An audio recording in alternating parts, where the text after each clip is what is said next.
بسم اللہ الرحمن الرحیم اعوذ باللہ من الشیطان الرجیم بسم اللہ الرحمن الرحیم الحمد للہ رب العالمین والصلاة والسلام علی اشرف الانبیاء والمرسلین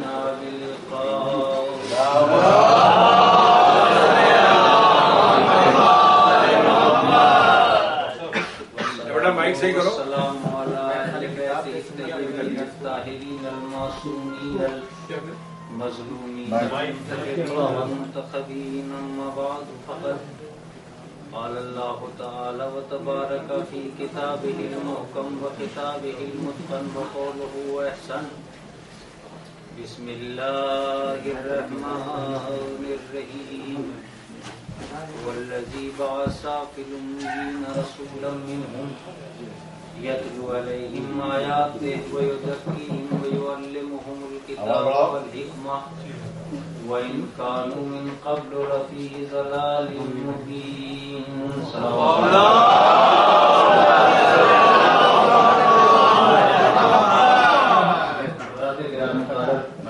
جس آئے باقی ہدایت کو میں نے آپ حضرات کا ہدیہ سماعت کیا ہے.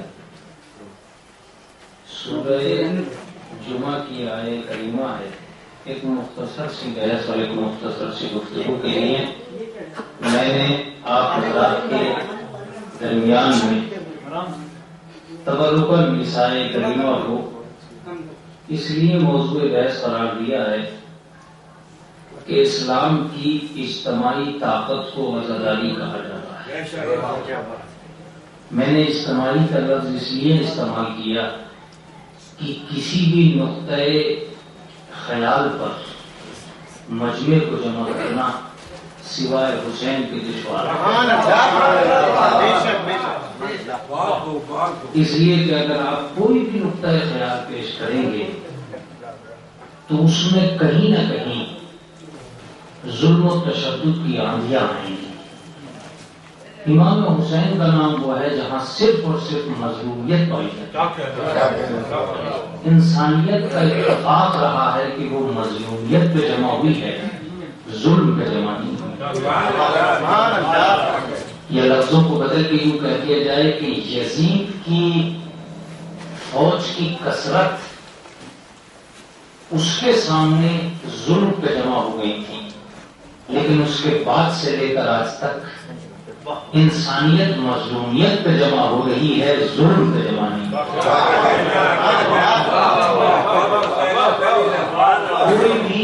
کوئی بھی نشست ہو, اسلامی ادب اور شعار کا وہ ایک مرکز ہوتی ہے. اگر 10 آدمی بھی ایک جگہ بیٹھ کر حق و باطل کے درمیان فیصلے کے لیے سوچ رہے ہیں یا حق کی باتیں کر رہے ہیں تو رسول اسلام فرماتے ہیں کہ ساعت الفکر افضل من 70 عبادتیں. ایک لمحے کی فکر حق کے لیے 70 سال کی عبادت سے بہتر ہے. اس کی ایک وجہ ہے کہ اگر 70 سال عبادت کی اور حق سمجھ میں نہ آئے,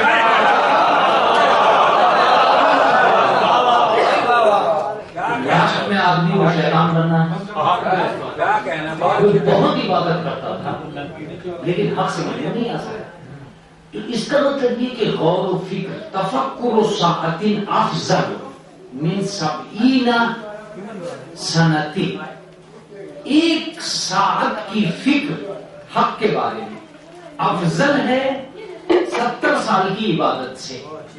ایک اور بات کہ عبادت کا فائدہ نفس کو ہوتا ہے اور فکر کا فائدہ قوم کو ہوتا ہے.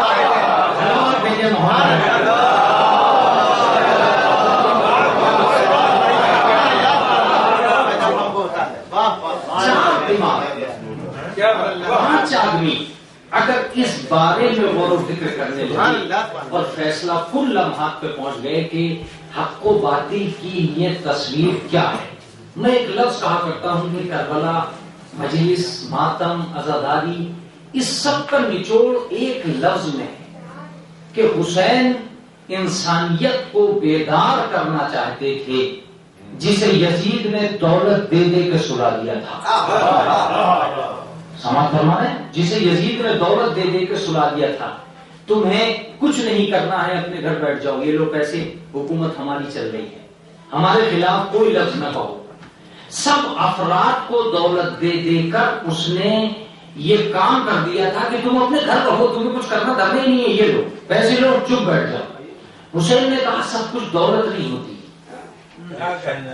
جان چلی جائے مگر اس آدمی کا انکار ضروری ہے تاکہ کل کوئی دولت کے دباؤ میں آ کے حق کو چھپا نہ لے. لہذا امام حسین نے صرف ایک کام کیا ہے کربلا میں آ کر، اس کا نام ہے جرأت اظہار. جرأت اظہار، جرأت انکار، یعنی باطل کے انکار کرنے کی جرأت انسان کے اندر پیدا ہو جائے. یہی وجہ ہے کہ سلطنتیں اپنی جگہ ہوتی ہیں اور عالم اسلام کے مفکر اپنی جگہ ہوتے ہیں. کربلا کے بعد یہ ہوا ہے کہ کربلا کے بعد انسان پر کسی چیز کا پریشر کام نہیں کر سکا، کسی چیز کا دباؤ کام نہیں کر سکا. اگر پورا زمانہ بھی یہ کہے کہ سلمان رشدی کے خلاف نہ بولو تو خمینی نے بول کے بتایا سب کا کہنا اور ہے، میرا بولنا اور.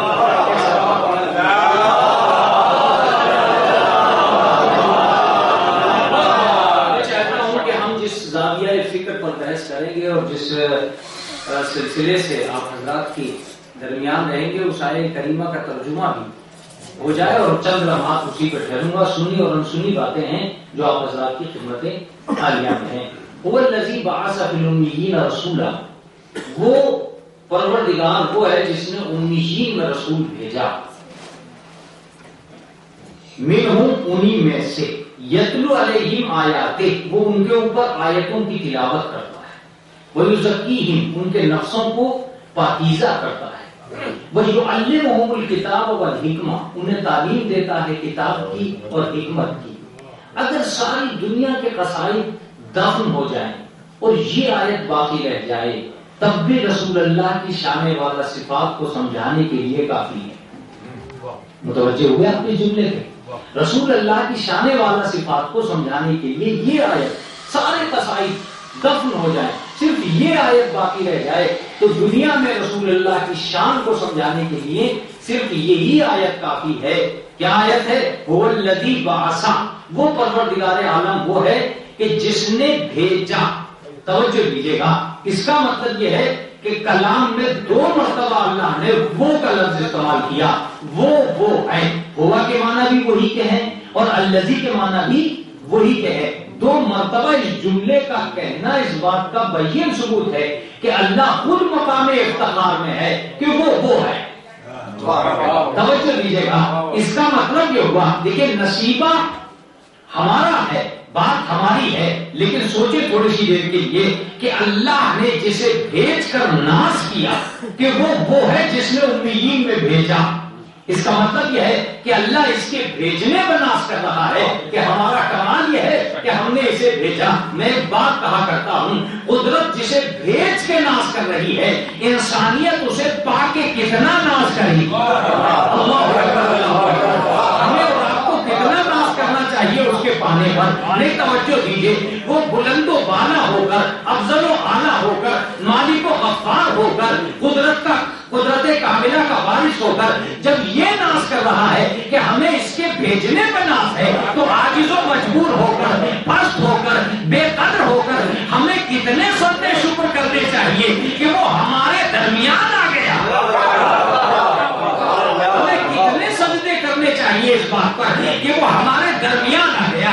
میں کہتا ہوں دولت کا پانا اور ہے، رسالت کا پانا اور ہے، عزت کا پانا اور ہے، نبوت کا پانا اور ہے، جسم کا پالنا اور ہے، روح کا پالنا اور ہے. توجہ لیتے رہیے گا، ہم پستیوں میں رہ جاتے اگر رسالت کی ذات نہ آتی. اللہ اکبر، اللہ اکبر. ہم پستیوں میں رہ جاتے. احسان مانیے اللہ کا کہ پروردگار تو نے ایسا ذات بھیجی، ایسا شخص بھیجا، ایسا انسان زمین پہ بھیجا کہ جس نے پستیوں کو اونچا ہونا سکھا دیا. اللہ اکبر، اللہ اکبر. پستیوں کو اونچا ہونا سکھا دیا. نہیں، میرے تھے، میں ترجمہ نہیں کر سکتا اس لیے کہ نہ جبریل کی زبان میرے دہن میں ہے، نہ میں اللہ کے لہجے میں بول سکتا ہوں، نہ سورہ رحمان کی تفسیر میں کر سکتا ہوں، کہاں سے وہ عصمت معاف کلام لاؤں جو شان رسالت کو سمجھاؤں؟ بس اتنا کہہ سکتا ہوں کہ کسی چیز کا مقدر بلندیوں کا وارث نہ بنتا اگر بلندی سے وہ زمین پہ نہ آ جائے۔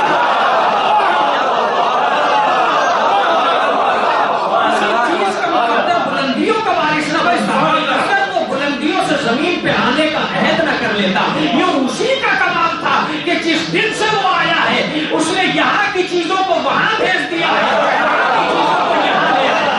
میرے کہنے کا مطلب یہ ہے کہ اگر وہ نہ آیا ہوتا تو سسکتی ہوئی دعائیں اوپر نہ جاتی، قرآن مجید نیچے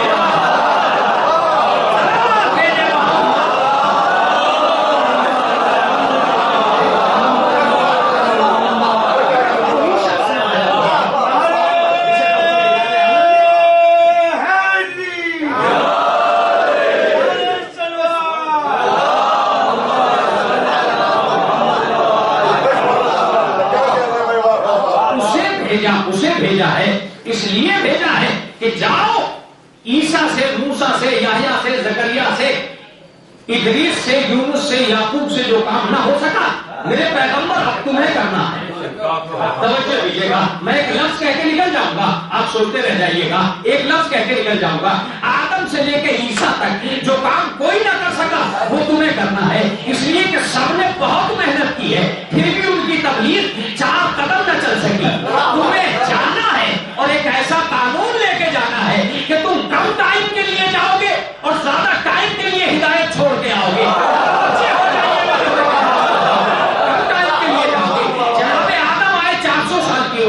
جناب نوح آئے 900 سال کی عمر ہے، لیکن 900 سال کی شریعت دوسرے پیغمبر تک نہ چل سکی۔ یہ میرے نبی کا کمال ہے کہ 7 سال کے لیے آیا تھا، قیامت تک کا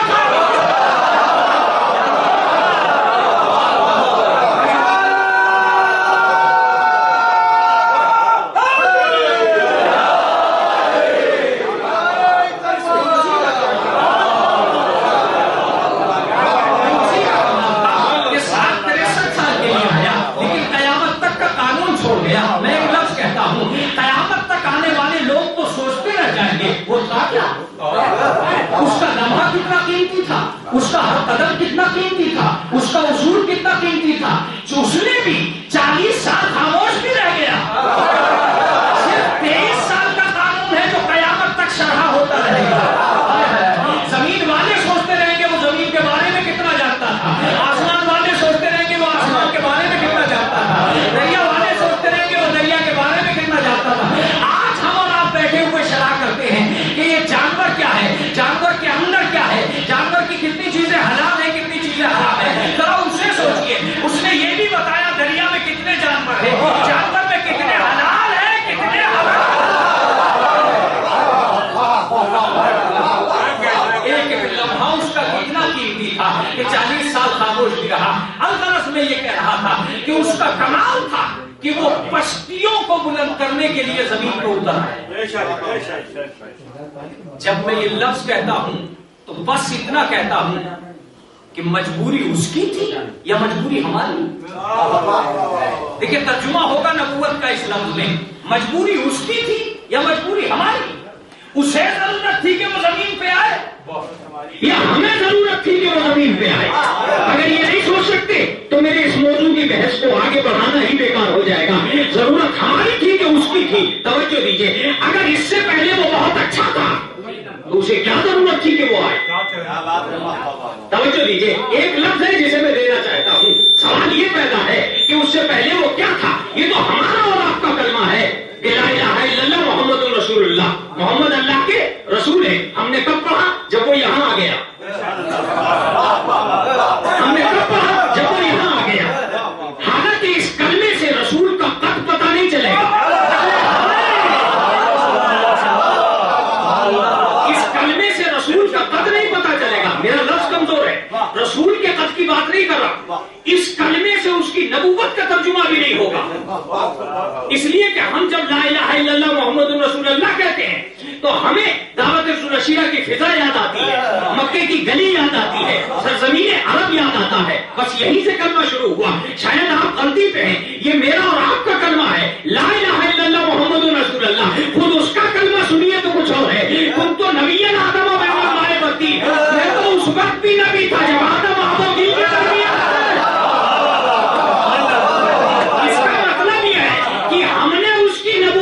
پہچانا مکے کی گلیوں سے، اس کی نبوت کو پہچانا مکے کی گلیوں سے، اور وقت نے اس کو پہچانا ہے آدم سے پہلے سے.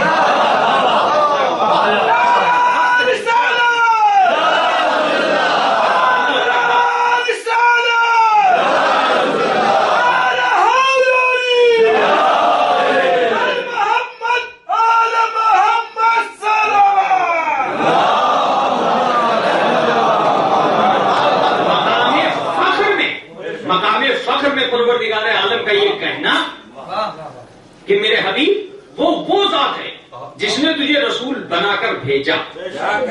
اب آپ ذرا پڑھتے چلے جائیے آیت کو. شرح صفات محمدی کھلتی چلی جائے گی، شرح صفات محمدی کھلتی چلی جائے گی. یتلو علیہم آیاتے، وہ تلاوت کرتا ہے ان کے اوپر آیتوں کی. پہلا لفظ ہے یتلو. یتلو کا لفظ عرب میں آتا ہی اس کے لیے ہے جس کی زبان بول سکتی ہے.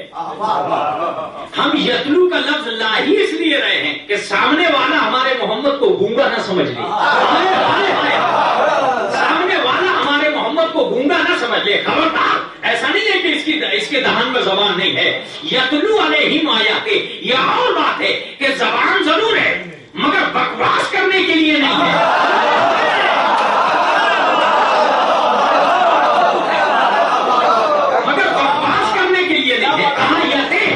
وہ ہماری آیتیں پڑھنے کے لیے ہے. اس کا مطلب یہ ہے کہ زبان دینا اور ہے، اسے آیتوں سے سجانا اور ہے.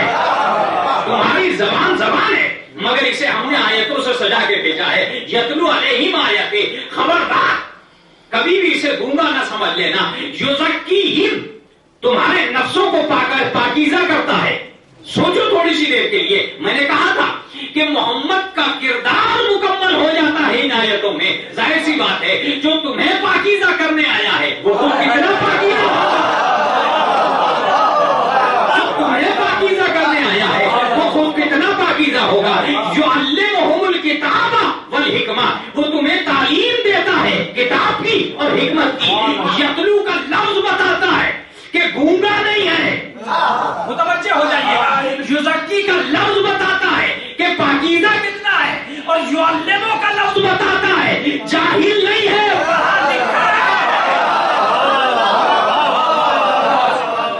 یعلمہم الکتاب، کتاب کی تعلیم دیتا ہے. اور کس کی تعلیم دیتا ہے؟ حکمت کی تعلیم دیتا ہے. خدا کی قسم جانے نثار ہو جائے قرآن مجید کے ادب پر. جب تو نے کہہ دیا کہ تعلیم دیتا ہے، کہا کہ تعلیم دیتا ہے، اگر یہ کہہ کر رک جاتا تو پیغمبر کی تعلیم پہ حرف آ جاتا. میں نے کہا کتاب کی تعلیم دیتا ہے تاکہ تمہیں پتا چلے کتاب تحریر سے بنتی ہے. اگر یہ تحریر ہی نہیں پڑھنا جانتا،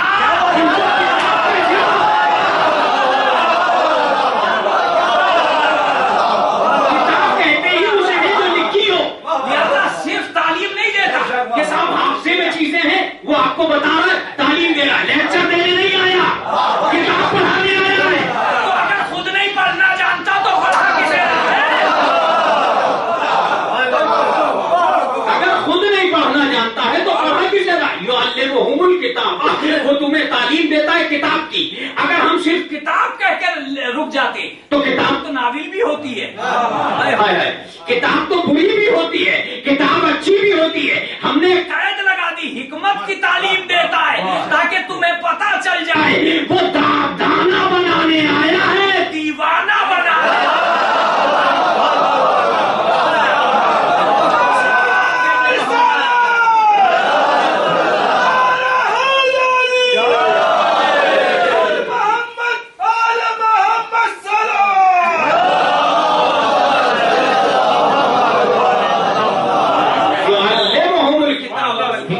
وہ تمہیں دانا بنانے آیا ہے، دیوانہ نہیں بنانے آیا عظمت سے لبریز ہے. بس عزیزو، میں ایک بات کہا کرتا ہوں کہ دامن انسانیت میں، گوہر ہدایت کی دنیا میں اتنا بلند موتی موجود ہی نہیں ہے. کون ہے جو انسانیت کے پیکر کو اخلاق سکھائے گا؟ کون ہے جو شرافت کے جوہر دکھلائے گا؟ کون ہے جو تعلیم حکمت لے کے زمین پہ آئے گا؟ میں ایک لفظ کہتا ہوں، وہ ہماری وجہ سے ایک زینہ نیچے اترا. اسے ضرورت نہیں تھی کہ وہ عالم نور سے بشر بنتا. میں نے کیا لفظ کہا ہے؟ اسے ضرورت نہیں تھی، وہ عالم نور سے بشر بنا. سارے انبیاء گزر گئے، میرے پیغمبر، انسانیت سدھر نہیں رہی ہے. تجھے جانا پڑے گا. پروردگار میں جاؤں؟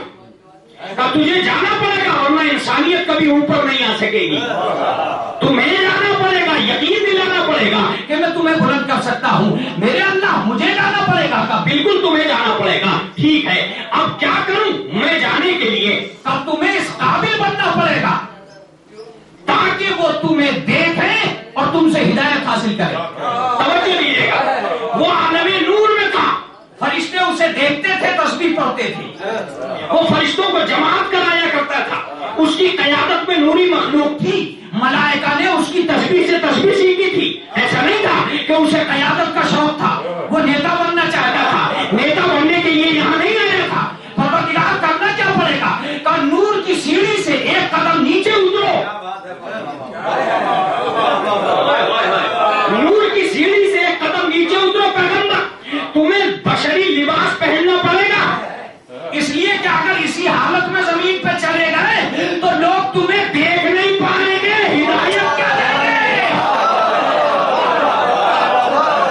لوگوں کی آنکھیں تم پہ نہیں دکھ پائیں گی. لہذا اس نور کو چھپانا پڑے گا. توجہ دیجیے گا، اس نور کو چھپانا پڑے گا. میں یہاں کہتے ہوئے گھبرا رہا ہوں کہ کیسے نور پیغمبر کو سمجھاؤں، لیکن سنیے، جناب یوسف کے پاس جو نور تھا وہ نبی کے 70ویں نور کو 70 مرتبہ جب بجھا دیا گیا تو یوسف کا نور بنا.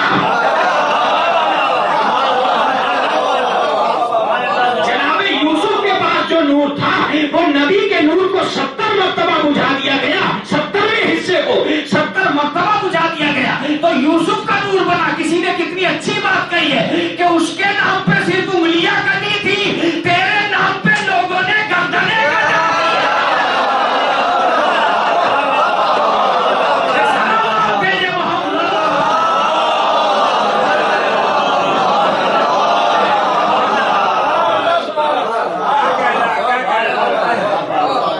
یوسف کا نور 70ویں نور کے حصے کے برابر تھا. وہاں اسے زمین پہ آنا تھا. اس لیے میرے نبی، تمہیں ایک زینہ گھٹنا پڑے گا، ایک زینہ نیچے اترو. اللہ، لباس بشر پہن لوں؟ کہ اسی پیکرے نور پر لباس بشر پہنو، اسی پیکرے نور پر لباس بشر پہنو. میں ایک لفظ کہنے جا رہا ہوں، شاید میرے بچوں تک پہنچ جائے. اس کا مطلب یہ ہے کہ قد عظمت کو گھٹایا کیوں؟ اس کا آنا گھٹ کے آنا ہوا. آنے سے مرتبے بڑھے نہیں ہیں، وہ گھٹا. اس کو جب لباس بشر پہنایا گیا تو ایک قدم گھٹا. میں نے کہا پیغمبر گھٹا کیوں؟ کہ دو ہی صورتیں ہیں، یا تو نیچے سے اوپر اٹھا دیا جاتا ہے، یا کبھی کبھی اوپر والا جھکتا ہے تو نیچے والے کو اٹھاتا ہے. میں اتنی بلندی پر کھڑا تھا، اگر ایک قدم نیچے نہ آتا تو کبھی انسانیت کو اوپر نہ لاتا.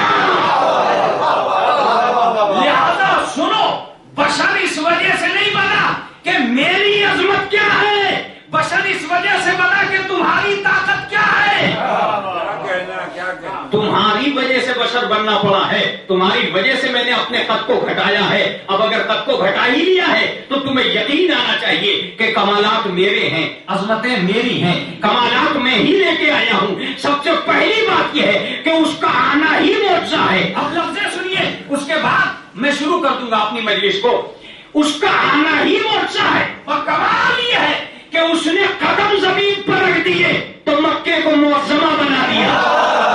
لوگ سمجھے حادثہ ہو گیا، وہ مدینے چلا گیا، اسے منورہ بنا دیا.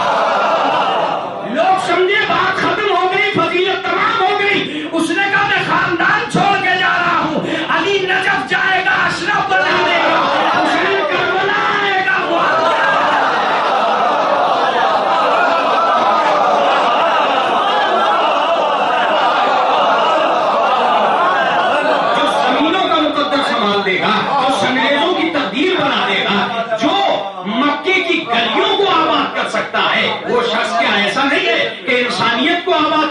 سنیے، وہ آیا زمین پہ کس لیے آیا؟ اس لیے آیا تھا تاکہ انسانیت کو بلندی دے سکے. یہاں رک کے ایک لفظ اور کہہ دوں کہ ہر نبی کو اللہ نے امت سے افضل بنایا ہے، اس لیے کہ کبھی بھی مفضول افضل کو تعلیم نہیں دے سکتا.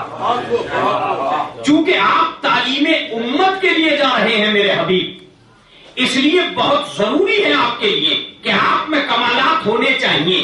لیکن میں ایک لفظ کہنے جا رہا ہوں، کمالات ہونے کا مطلب یہ نہیں ہے کہ سب کو اظہار کا موقع بھی مل جائے. ایک صلوات پڑھیں محمد علیہ.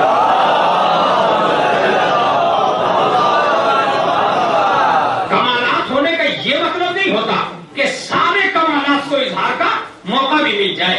میرے کہنے کا مقصد اگر آپ کی سمجھ میں آ گیا ہے، نبی کے کمالات کا حال یہ تھا کہ وقت نہیں تھا کہ ہر کمال کا اظہار کر سکے. وقت ہی نہیں تھا کہ ہر کمال کا اظہار کر سکے. یا یوں مان لیجئے کہ اگر آپ کوئی نقص پیغمبر میں تلاش کرنا بھی چاہیں کہ پیغمبر یہ نہیں جانتے تھے، پیغمبر وہ نہیں جانتے تھے، تو میں یہ کہوں گا کیا اس کا موقع بھی آیا کہ پیغمبر جانتے تھے یا نہیں جانتے تھے؟ اللہ ہر نبی کو اس کی امت سے افضل بنا کے بھیجتا ہے، اس لیے کہ امت اور ہے، پیغمبر امت اور ہے. توجہ دیجیے گا، امت میں اور پیغمبر امت میں ایک بنیادی فرق یہ ہوتا ہے کہ ہر ہادی، ہر رہبر امت سے افضل ہوتا ہے. بس یہ قانون ہے. اگر ہدایت میں یہی بات یاد رہ گئی کہ ہادی بنے گا وہ جو افضل ہو، اس کو بنایا ہی نہیں جا سکتا جو مفضول ہو. کبھی کبھی اگر امت کو یہ سبق یاد رہ جاتا کہ ہادی افضل کو بنایا جاتا ہے، اس کو نہیں بنایا جاتا کہ افضل نہ ہو. اگر امت کو یہی سبق یاد رہ گیا ہوگا تو کبھی بھی امت مسند پہ جاہل کو نہ بٹھاتی.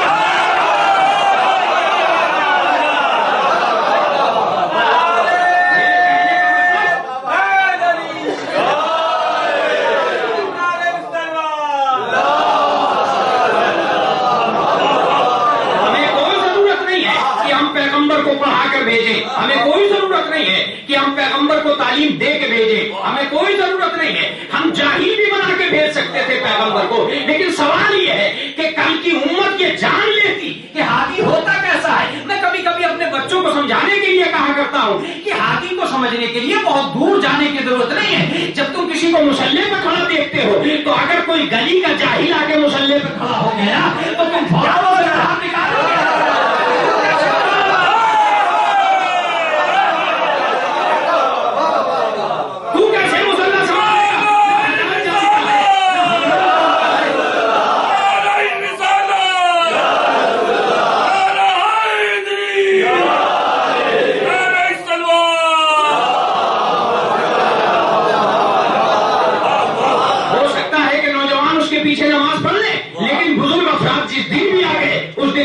نہ اس کی قرت صحیح ہے، نہ اس کا حلال صحیح ہے، نہ اس کا حرام صحیح ہے، نہ اس کی نجاست صحیح ہے، نہ اس کی طہارت صحیح ہے. اب تم پہچانے کہ جب ایک جاہل مصلی نہیں سنبھال سکتا تو شریعت کیا سنبھالے گا؟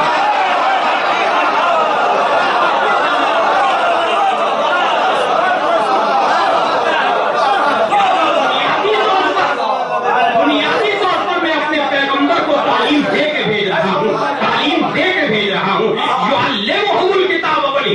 یہ تمہیں تعلیم دینے جا رہا ہے. کس کی تعلیم؟ کتاب کی تعلیم. کس کی تعلیم؟ حکمت کی تعلیم. کیسے پہچانے کہ نبی کتاب پڑھا ہوا ہے؟ اس کے لیے علی کو بھیج رہا ہوں، اس کے لیے علی کو بھیج رہا ہوں. کعبے میں جب علی کی ولادت ہوئی 3 دن کے بعد علی جب باہر آئے اپنی مادر گرامی کی آغوش مطہر میں تھے. حضرت علی کو رسول اللہ نے لیا. حضرت علی نے کتاب تعلیم کرنا شروع، حضرت علی نے کتابیں پڑھنا شروع کر دی. توریت پڑھی، زبور پڑھی، انجیل پڑھی، قرآن مجید پڑھا. بس جیسے قرآن مجید پڑھا، قد صدقتا یا علی، تم نے صحیح کہا یا علی. یا رسول اللہ، کیا آپ بھی پڑھے ہوئے ہیں؟ کیا یہی تو میں کہوں گا یا رسول اللہ، آپ نے آتے ہی قرآن کو نہیں پڑھا. اگر یہ فضیلت علی کی ہے، علی کے لیے مخصوص ہے، تو آپ نے کیوں نہیں پڑھا؟ کہ یہ علی کا شرف ہے کہ مجھ جیسا سننے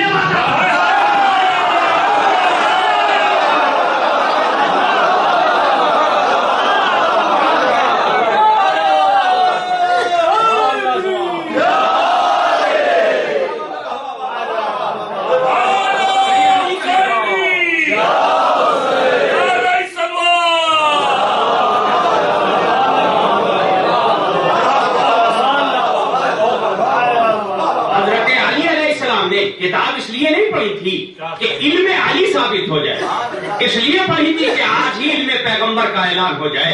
جو میں پڑھ رہا ہوں سے یہ سن رہے ہیں، اگر نہ جانتے تو یہ کیسے کہتے کہ آپ نے صحیح پڑھا؟ یہ تو وہی کہہ سکتا ہے جو پہلے سے جانتا ہو. اس کا مطلب یہ ہے کہ نہ علی نے یہاں آ کے پڑھا ہے نہ نبی نے یہاں آ کے پڑھا ہے. ان کا مدرسہ بھی اور ہے، ان کا پڑھانے والا بھی اور.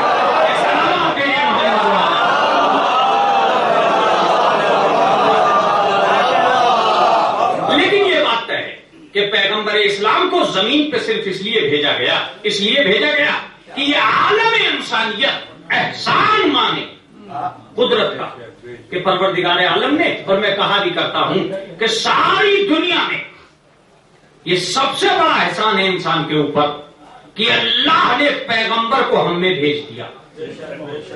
اگر پیغمبر ہمارے درمیان نہ آئے ہوتے، اگر رسول ہی نے زمین کا رخ نہ کیا ہوتا، تو میں یہ دعوے سے کہتا ہوں کہ قیامت تک کی زندگی کو ایک نظام، ایک اصول دینے والا میسر نہیں ہوتا. یا لفظوں کو بدل کے یوں کہہ دیجئے کہ اگر وہ نہ آتا تو کوئی کتاب آخری نہ بنتی. کوئی کتاب آخری نہ بنتی. میرا لفظ کمزور تھا، مگر میں اس کمزوری کو پورا کر سکتا ہوں اس حقیقت کے ساتھ کہ وہ جتنی بھی چیزیں لایا تھا سب لاجواب تھی. جتنی بھی چیزیں لایا تھا سب لاجواب تھی. کتاب لایا تو اس کا جواب نہ آیا، اہل بیت لایا تو اس کا جواب.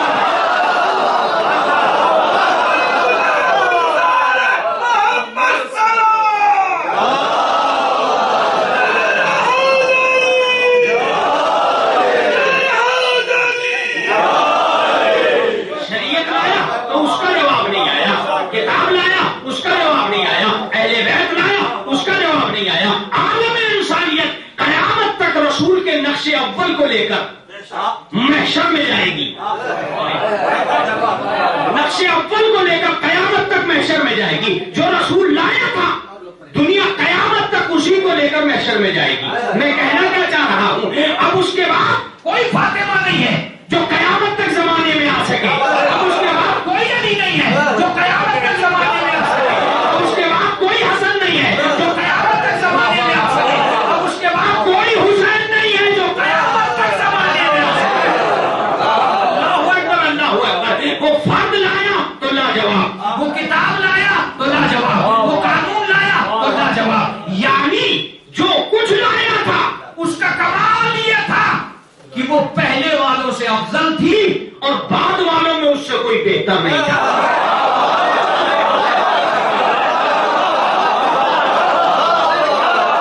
جو کچھ لایا تھا وہ ایسی چیزیں لایا تھا کہ پہلے والوں میں افضل تھی اور بعد والوں میں اس کا جواب نہیں ہو سکا.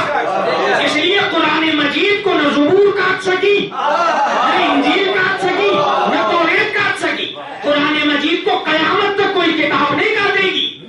یہ تو احسان مانیے اس کا کہ اس نے اپنی ہر چیز کو ایک پیکر پہنا کر تمہارے قابل بنا دیا. توجہ دیجیے گا، میں آپ سے کہتا ہوں قرآن پڑھو. تم قرآن نہیں پڑھتے، تم الفاظ قرآن پڑھتے ہو. تم قرآن نہیں پڑھتے اس لیے کہ قرآن کے لیے تو یہ لفظیں موجود ہیں کہ اگر قرآن پڑھ دیا جائے تو مردے زندہ ہونے لگے. لو ان قرآنا سیرت بہ جبال او قطعت بہ الارض او کلم بہ الموتى. اگر ہم اس قرآن مجید کی حقیقت کو نازل کر دیں تو قرآن مجید کے ذریعے سے زمین چلنے لگے، پہاڑ ٹکڑے ہونے لگے، مردے کلام کرنے لگے. اس کا مطلب یہ کہ قرآن کا پڑھنا اور ہے، الفاظ کا پڑھنا اور ہے. تم نے الفاظ کیسے پڑھے؟ احسان مانو لفظوں کا بھی کہ وہ کاغذ پر اتر آئے. احسان مانو لفظوں کا بھی کہ وہ کاغذ پر اتر آئے، لوہے محفوظ سے چلے، قلم رسول پہ آئے، زبان رسول سے نکلے اور کاغذ پہ اتر آئے. اگر کاغذ پہ نہ اترتے تو تمہاری آنکھیں کیا دیکھتی؟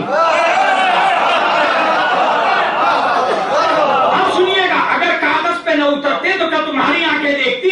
مگر کاغذ پہ اترنے کے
میں آیا ہے، لیکن سوچو تھوڑی سی دیر کے لیے کہ یہ ہم نے زمین پہ اتارا ہے اسے. تو عزیزو، میں جو لفظ کہہ رہا تھا وہ یہ تھا کہ قرآن مجید کے ذریعے سے کمالات رسول ہم تک پہنچیں گے. وہ عالم بن کے آیا. میں ایک لفظ کہا کرتا ہوں کہ تم کہتے رہو کہ وہ ہم جیسا، حالانکہ یہ نظام اس لیے بھی سچ نہیں ہو سکتا کہ تمہارے بننے میں اور اس کے بننے میں فرق ہے. بہت متوجہ ہو جائیے گا. گوہر کو، ذرے کو گوہر سے کیا نسبت، پستی کو بلندیوں سے کیا نسبت. اس کا مقابلہ نہ کرنے ہی میں فائدہ ہے. اس کا مقابلہ نہ کرنے ہی میں فائدہ. تم اور ہو، وہ اور ہے، امت اور ہے، محمد اور ہے.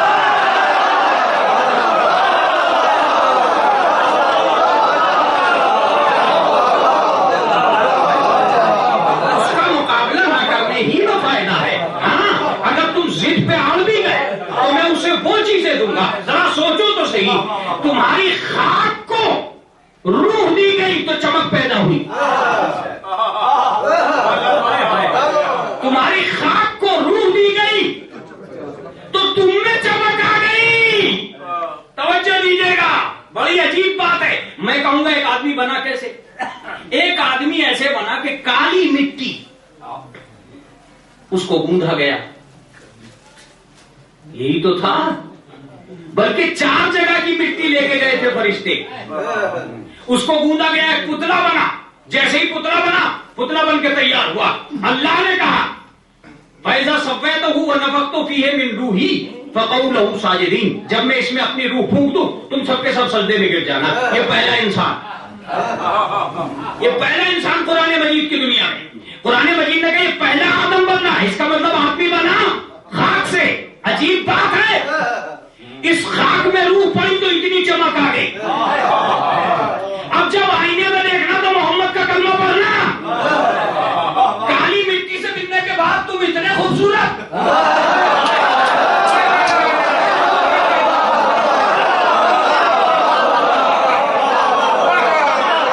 کالی مٹی سے بننے کے بعد تم اتنے خوبصورت ہو. سوچو جنہیں مٹی سے بنایا تھا، جب وہ اتنے خوبصورت ہے تو جو نور سے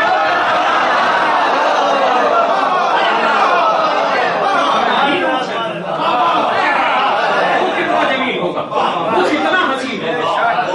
ہمارا کمال ہے کہ ہم نے اسے افضل امت بنایا، عالم امت بنایا. اس لیے کہ کوئی بھی پیغمبر اپنی امت سے نیچا نہیں ہو سکتا. کوئی بھی ہادی اپنی امت سے نیچا نہیں ہو سکتا.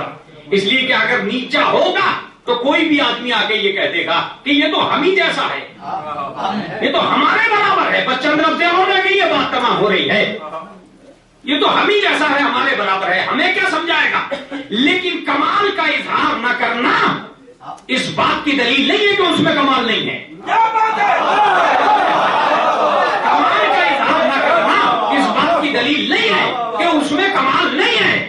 اگر ایک آدمی 1 روپیہ کسی کو نہ دے تو آپ یہ نہیں کہہ سکتے کہ اس کے پاس پیسے نہیں ہیں. ارے میں کیا کہہ رہا ہوں، بچے ہیں، آپ یہ نہیں کہہ سکتے کہ اس کے پاس پیسے نہیں ہیں. بھائی آپ اس کی جیب کی کیا گارنٹی رکھتے؟ نہیں. چلیے بالکل کلیئر کر دوں. میں آپ سے یہ پوچھوں کیا آدم بہادر تھے یا نہیں؟ کیا بات ہے، کوئی آدم بہادر تھے یا نہیں؟ تو کہہ دیجیے کہ آدم بہادر نہیں تھے، اس لیے کہ میں ثابت کر دوں گا انہوں نے کبھی تلوار نہیں چلائی. کیا بات ہے؟ مولانا تلوار کا نہ چلانا اس بات کا ثبوت نہیں ہے کہ وہ بزدل تھے. میں بھی یہی کہہ رہا ہوں کہ قلم کا نہ چلانا اس بات کا ثبوت نہیں ہے.